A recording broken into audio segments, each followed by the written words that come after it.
माथि अधिकारीहरू छन्, अधिकारी डाँडा छ हैन। यो आयुर्वेद औषधालय भयो यो जग्गा चाहिँ। अब हाम्रो बाजेहरूले दिएको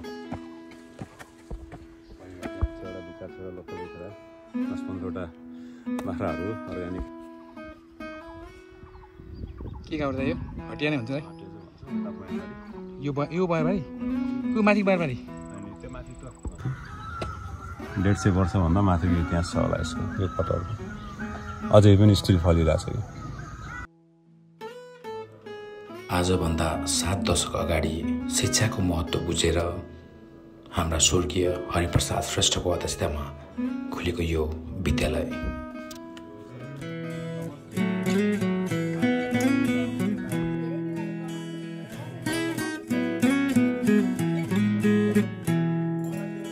हातमा एउटा बल हुनै पर्थ्यो, अतलबाट बल ड्याङ ड्याङ पार्थ्यो, यता आउँछस् भनेर मात्रै टुक्ला सरसँग अनि जान्थ्यो, फेरि उता जान्थ्यो। त्यस्तो गरेर उसको चाहिँ अर्कै छ।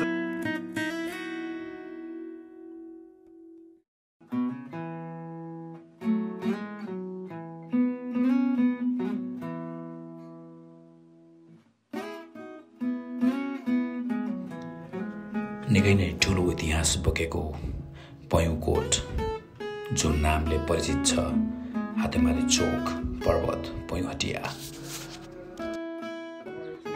हाम्रा पुर्खौली बाबुबाजेको पालादेखि बसेको यो सुन्दर घरहरू अझै पनि यथावस्थामा छ, जसलाई पयुँहटिया नामले चिनिन्छ।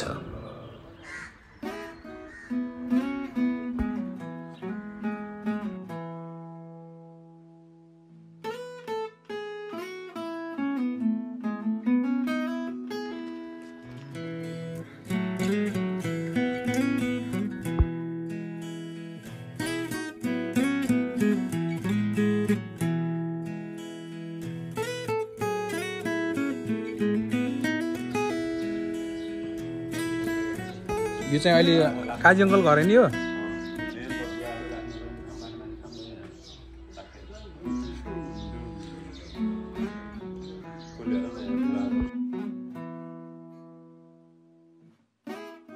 यो घरको मालिक यता कोही नि बसेको छैन अहिले त।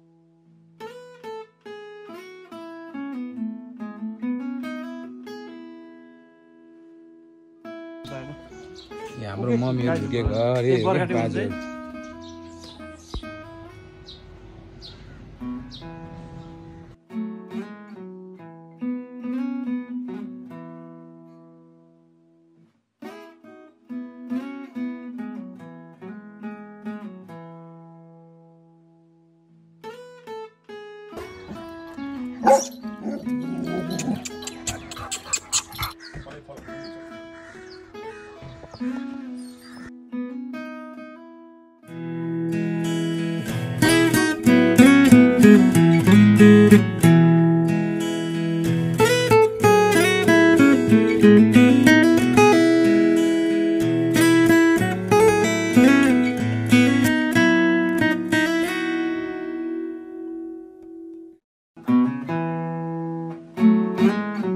हाम्रा पुर्खौलीहरूको बाल्यकालका इतिहास बोकेका यी चौताराहरू अझै पनि सोही ठाउँमा 100औं वर्षदेखि अवस्थित छन्।